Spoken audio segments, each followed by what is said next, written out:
In this video, we'll see how to uh, create we'll see about creating a transaction repository. Then we'll see how to add validations to the transaction model. We'll create a form to add transactions. Okay, then we'll create validations on that, and then we'll save the transaction into the database. Okay. So first we need to create services under package Java, com expense tracker and expense tracker. So let's create a new package here.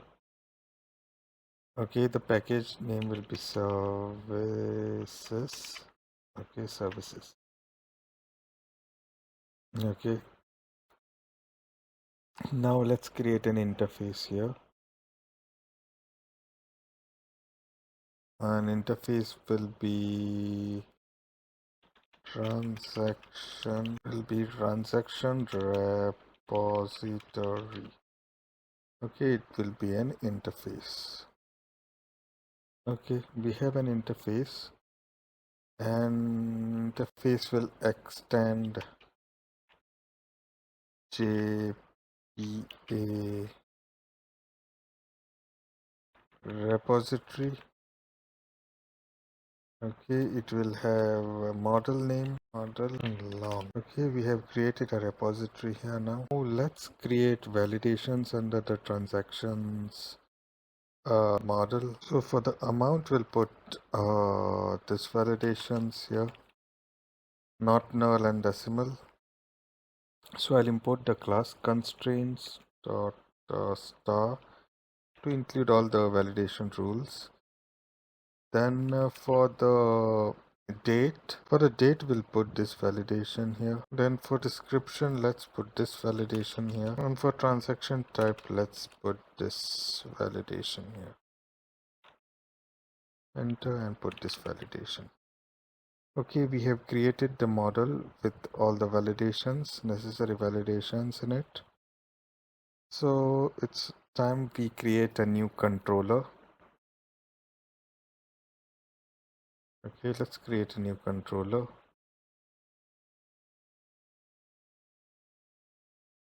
New Java class. And this will be transactions. So our controller will start from transactions route. So localhost / transactions will be the root for the controller class, and we'll import this class here, and we'll also import this class. So I'll say annotations dot star. So all the annotations will be included. Now let's include the repository that we created, transaction repository. Import this class and import this class. Now let's include the listing of the transactions. So we'll create a transactions page. So this will be the first listing class, the transaction. So we need to include the model in this class. So from the models, okay, we need to include the list. We need to import the module. Okay, and we need to create this file. So what this does is it will fetch the data from the table which is created into the database, and it will list. So we'll just create a static file now for of the HTML. So we under templates, let's create a new HTML file and we'll name it as transactions.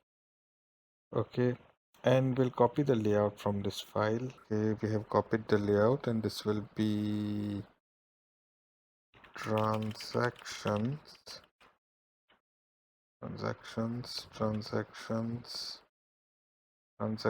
list. Let's remove this card from here.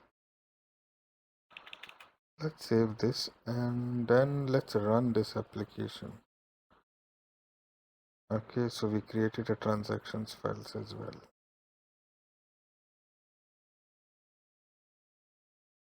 So I can run this application using this, and we'll see if this page is loading or what errors we are getting. So it is started on port 8080, and we can see that the dashboard is loading. And then if we go to transactions, the transaction page is loading fine. Okay, and there are no console errors.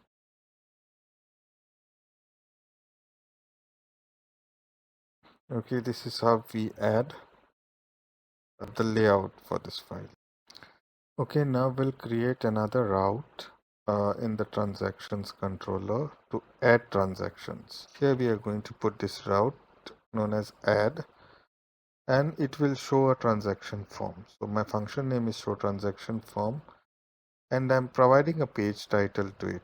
So this page title will be dynamic and it will be inserted into the fragments. So, and we need to create this page, add transaction. So I'll go ahead in the views, in the templates, and I'll create a new file, HTML file, and we'll name it add transaction. Okay, I have created a fixed layout. Okay, I've copied it from the index.html and I've created this layout.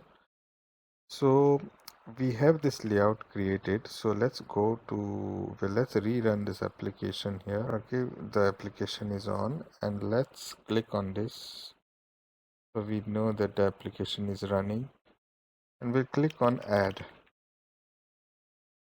So this is happening due to the transaction layout.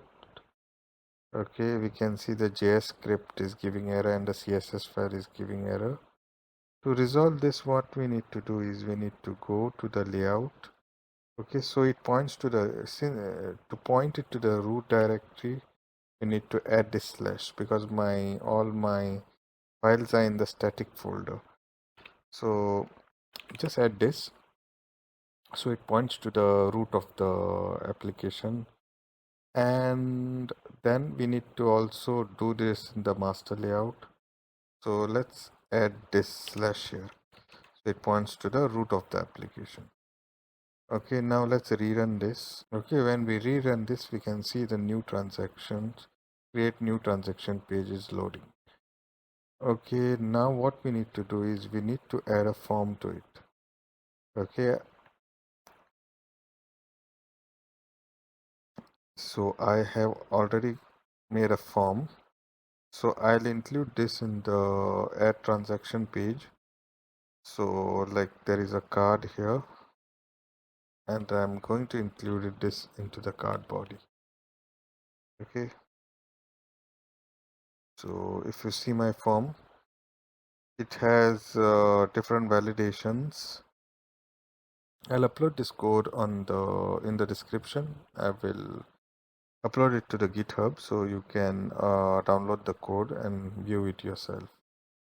So we have provided the form, and we have post route here, which is add transactions add. Okay, and we have provided file validations to the form. So we have provided the validations here, and if any errors, the validations will be shown here, and the text is danger. Okay, so danger class is added, so it will appear in the red color. So you save this file. Okay, and if you rerun this application now, okay, before rerunning this application, let's add the post route as well. So let's take the post route. So we have included the function of post mapping. This is the post route, and the route is add. So we need to import this class.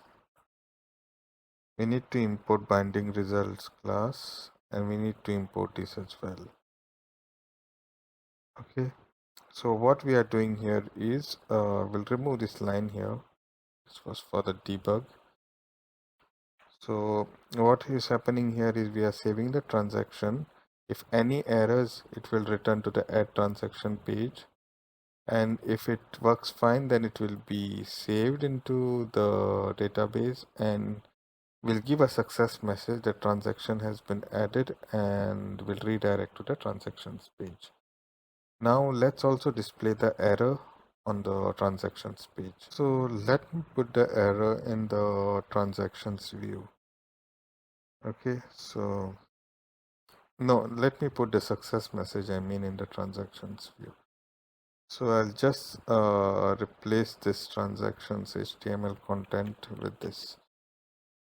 Okay, let's skip this, and we'll just on top of this we'll have this message which will come. So let's rerun the application now. The server has started on port 8080. So let's click on add, and we see a form here, and if we add transaction here, we can see the errors displaying. These are the validation errors. So I'll just put the data here like 400, and then let's put this in fourth. Let's put some description, and the transaction type will be expense. So I'm going to add this, and you can see we have successfully redirected to the transactions page. Okay. So in the next video, I will show you the listing of the transactions on the transactions page.